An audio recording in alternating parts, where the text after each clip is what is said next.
Iya, salam sejahtera bagi kita semuanya. Ketemu lagi bersama saya di channel ini, di Suara Kebenaran Channel.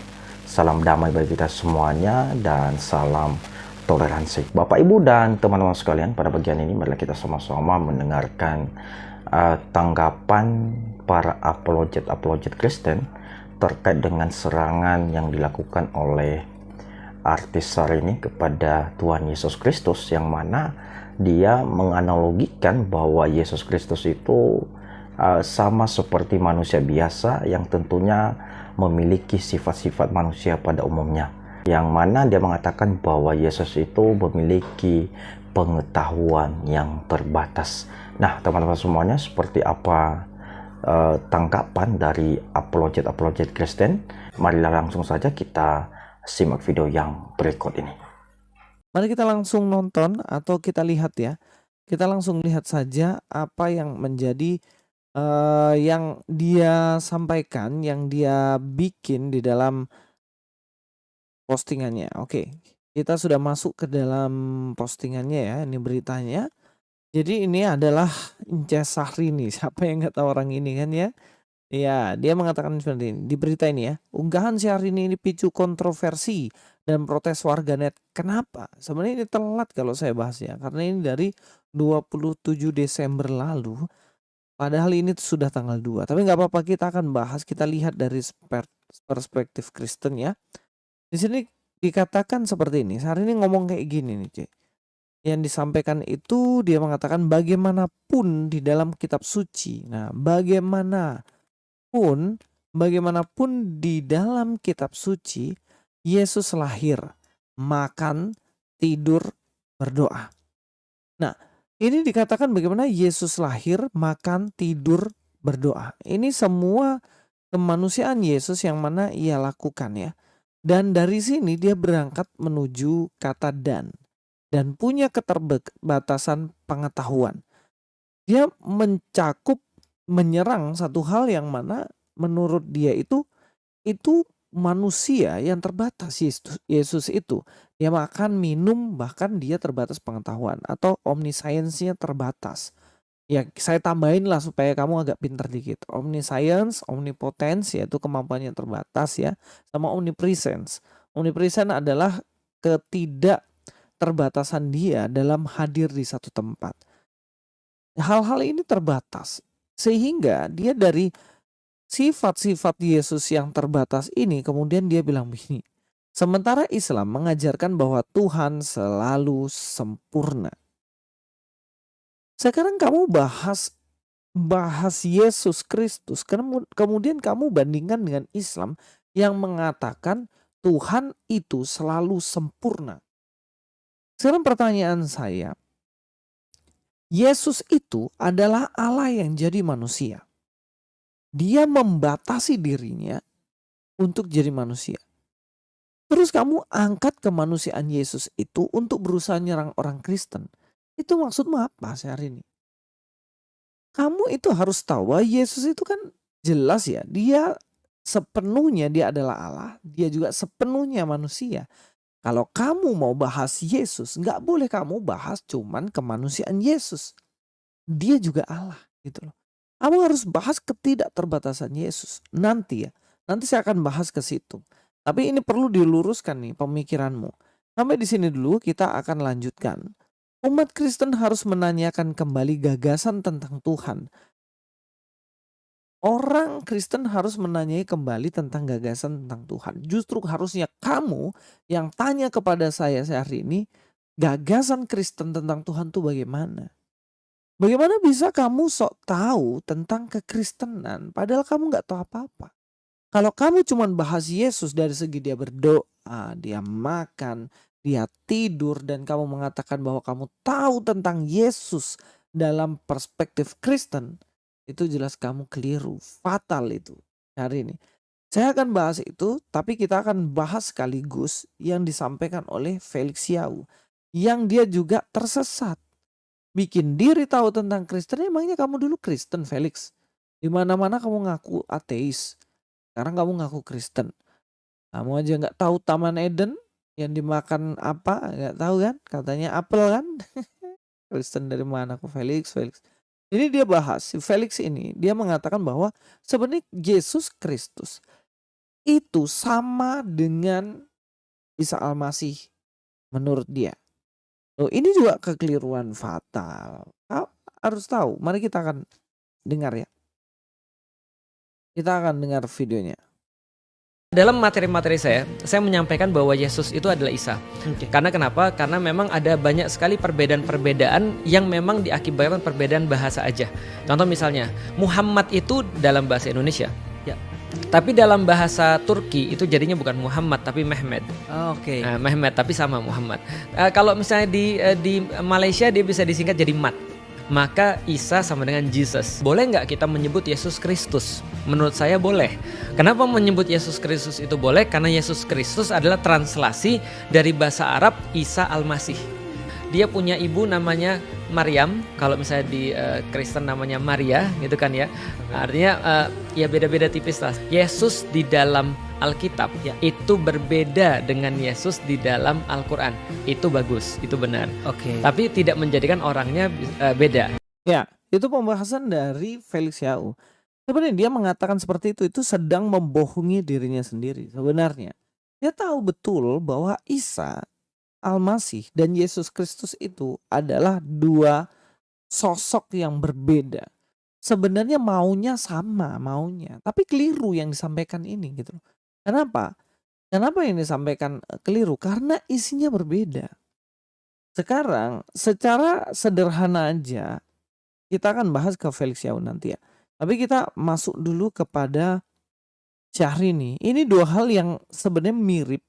Tapi ini nanti kebingungan sendiri antara si Felix dengan si siapa tadi ini? Syahrini. Jadi Syahrini ini beranggapan bahwa Yesus Kristus itu kalau dianggap Tuhan itu udah keliru. Sekarang Felix Yau mencoba untuk mengatakan ya Yesus dan juga Isa itu sama. Ini dua hal yang berbeda ya. Yang akhirnya bertentangan sendiri. Tapi saya mau bahas soal Syahrini. Syahrini mengatakan seperti yang dikatakan bahwa orang Kristen harus melihat kembali konsep ketuhanannya. Syahrini, dengarkan baik-baik apa yang saya bilang ini supaya Anda agak pinter. Supaya pinteran dikit. Nah, kita akan masuk ke dalam Alkitab Kristen ya. Kalau bahas Kristen ya harus masuk ke perspektif Kristen. Dalam kitab Wahyu 1 ayat 5 dikatakan, dan dari Yesus Kristus saksi yang setia, yang pertama bangkit dari antara orang mati dan yang berkuasa atas raja-raja di bumi ini, bagi dia yang mengasihi kita dan yang telah melepaskan kita dari dosa kita oleh darahnya. Saya mau garis bawahi soal dari dosa kita oleh darahnya. Kalau kita lihat di sini ya, hemas ekton amartion emon ento aimati auto. Yang mana kalau kita lihat di sini ya dari darahnya itu kita boleh terlepas dari kuasa dosa. Saya jelaskan konsepnya. Kenapa kok Yesus itu harus bisa makan, bisa minum, dia tidur, dia bahkan bisa secara manusia itu kok harus seperti itu? Kenapa Allah yang tak terbatas itu harus menjadikan dirinya terbatas? Karena satu tujuannya, yaitu supaya dia mati untuk menebus dosa-dosa manusia. Kalau dia tak terbatas, dia masih tak terbatas. Atau dalam pribadinya Allah Bapa yang tak terbatas itu, ya gak mungkin dia dipaku mati di kayu salib. Gak mungkin. Makanya kenapa dia harus jadi manusia? Kenapa dia harus mengambil rupa manusia? Supaya dia ini bisa mengalami yang namanya kematian itu. Sampai di sini saat ini, kamu harus tahu kenapa kok Yesus harus terbatas. Itu namanya teori kenosis. Dia meninggalkan kemahakuasaannya, dia meninggalkan semua kemaha-maha itu yang kamu anggap dalam konsep agamamu itu sebagai Tuhan, itu harus ditinggalkan sementara waktu supaya Yesus ini bisa disalibkan. Paham ya? Paham ya? Nah, kalau dia masih memegang atributnya, kemahakuasaannya, nggak mungkin dia disalibkan. Kenapa? Yang disalibkan itu harus Yesus. Karena yang disalibkan itu, yang menjadi korban itu harus tanpa celah, tanpa cacat. Tidak boleh ada dosa sedikit pun. Dan manusia dunia ini siapa yang gak punya dosa hari ini? Kamu, nabimu, semua orang yang kamu kenal. Semua manusia punya dosa. Nabi-nabi baik Abraham, Ishak, Yakub, Daud, Samuel, dan lain-lain semua punya dosa. Manusia semua punya dosa. Dan satu-satunya jalan supaya ada manusia tanpa dosa adalah Allah sendiri yang menjadi manusia. Ya, Yesus itulah Allah yang menjadi manusia. Dalam kitab Yohanes pasal 1 ayat 14, firman itu menjadi manusia. Firman yang jadi manusia inilah pada akhirnya benar yang kamu katakan itu. Dia menjadi terbatas. Terus kamu bilang, ya kalau terbatas, pertanyakan lagi masa Tuhan terbatas. Tapi keterbatasan Yesus ini kau harus tahu hari ini. Ketika dia disalibkan, kemanusiaannya mati. Benar ya? Kemanusiaannya mati. Tapi tidak boleh berhenti di situ. Kamu memahami Yesus gak boleh berhenti sampai penyalipannya. Itu belum selesai dong. Kalau kita lihat bagian ini ya. Dari Yesus Kristus, saksi yang setia yang pertama bangkit dari antara orang mati. Dan yang berkuasa atas raja-raja di bumi. Dia bangkit dari antara orang mati. Memahami Yesus tidak boleh sampai hanya di kematian. Memahami Yesus harus sampai di kebangkitannya juga. Kenapa? Karena kebangkitan menunjukkan dia adalah Tuhan. Mana ada manusia bangkit terus gak mati-mati lagi? Mana ada? Pasti setelah bangkit mati suri kan? Mati lagi nantinya. Hanya Yesus yang bangkit dan tidak mati sampai sekarang. Bahkan sekarang dia ada di sorga. Suatu saat nanti akan datang kedua kalinya. Itulah kenapa kalau kamu meminta supaya orang Kristen bertanya. Kristen tanyalah, benar gak itu Tuhan?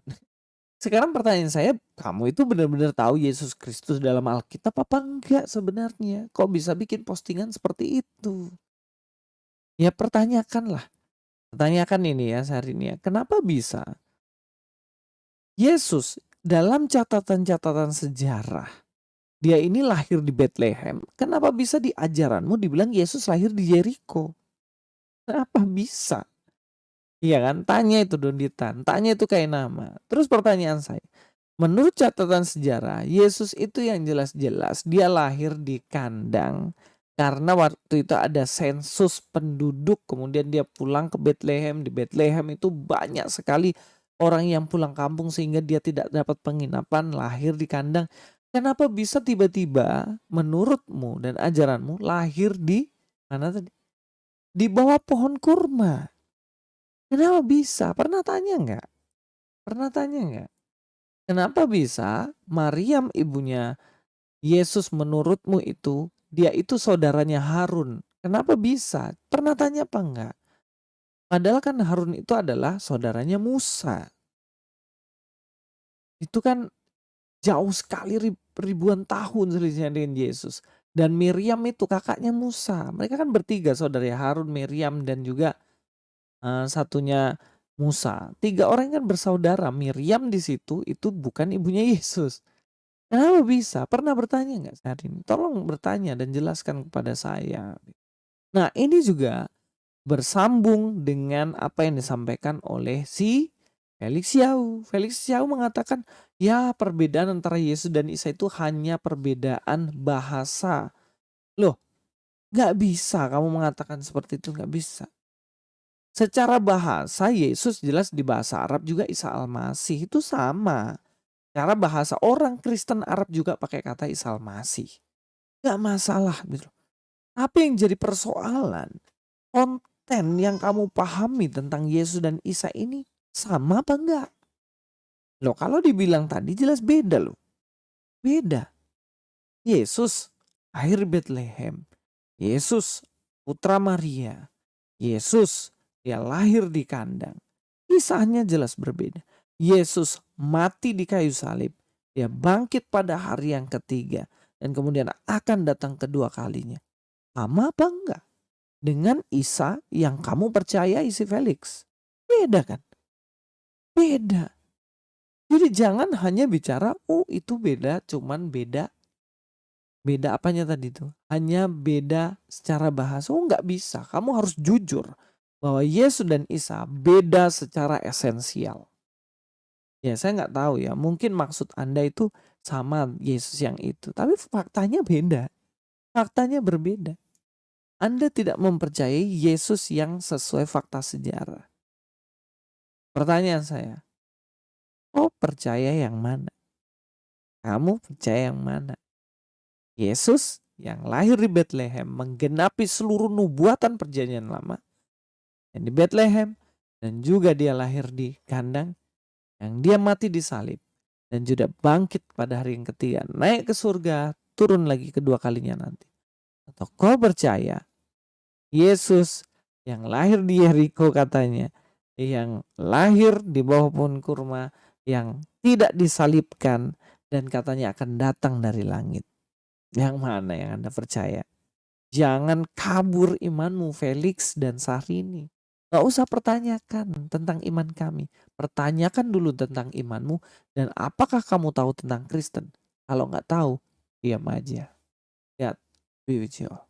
Ya, Bapak Ibu dan teman-teman semuanya, tadi kita telah mendengarkan bersama penjelasan dari Bang Louis Prastio, yang mana tadi dia telah menjabarkan beberapa hal kepada kita yang tentunya ini menjadi sebuah pembelajaran bagi saudara kita umat muslim dan terkhusus kepada Syahrini, yang mana akhir-akhir ini kita melihat bahwa Syahrini ini sudah mulai ya bisa dikatakan sudah mulai anti dengan orang Kristen, yang mana tadi kita bisa melihat tanggapannya terkait dengan Tuhan Yesus Kristus, yang mana dia menganalogikan bahwa Tuhan Yesus Kristus itu sama seperti manusia biasa atau sama seperti dirinya sendiri, yang mana tentunya memiliki sifat-sifat manusia pada umumnya.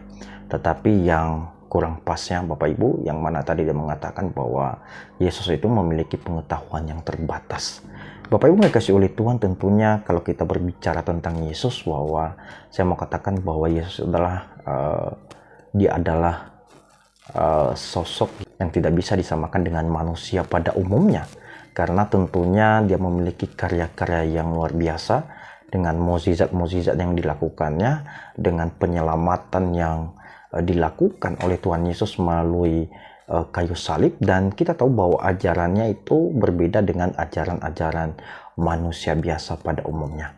Dan satu hal yang harus dipahami oleh saudara kita umat muslim dan tentunya Syahrini pada saat ini, yang mana bahwa Yesus itu tidak lahir dengan secara biologis ya seperti manusia pada umumnya ya, tetapi Yesus itu lahir dari kandungan Roh Kudus ya. Itulah bedanya dia dengan manusia biasa.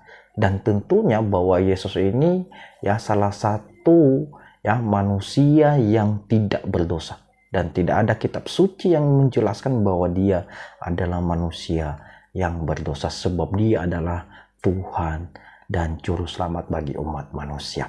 Nah, teman-teman semuanya, kiranya video ini bisa memberkati kita semuanya. Terima kasih dan Tuhan Yesus memberkati kita. Amin.